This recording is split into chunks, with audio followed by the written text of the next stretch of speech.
Speaking of question marks, the San Francisco 49ers have a lot of them coming off of 2 straight losses. And this last one was to the Rams, who hadn't won a game yet to this point in the season. And not only had the Rams not won a game, they got blown out by the Cardinals last week. So for the 49ers, just like the Buccaneers, this loss looks really bad. And now you've lost 2 straight to Minnesota, who's been a really surprising team. Good for them. And now to the Rams. And I think San Francisco, they have all the talent in the world. They have a great coach. So I think they will be fine in the long run.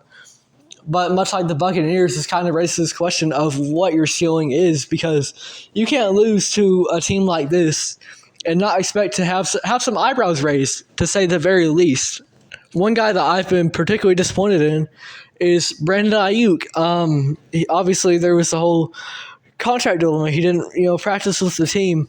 But this is a guy who just had 1,500 yards. Brandon Ayuk is a really good receiver, and a guy like Deebo Samuel is able to take away from the attention that Ayuk would normally have.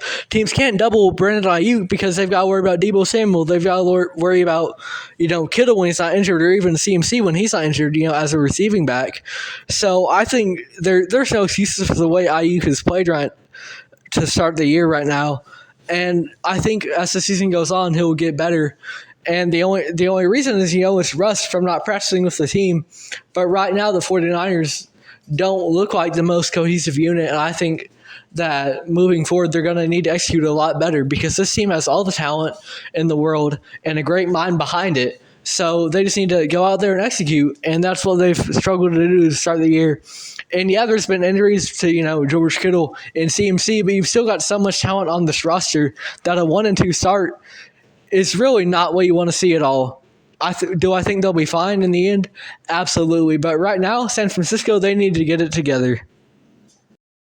If you enjoyed this video, it would be great if you could find it in you to like, subscribe, maybe check out the full podcast on Spotify. Follow us on there. Follow us on Instagram.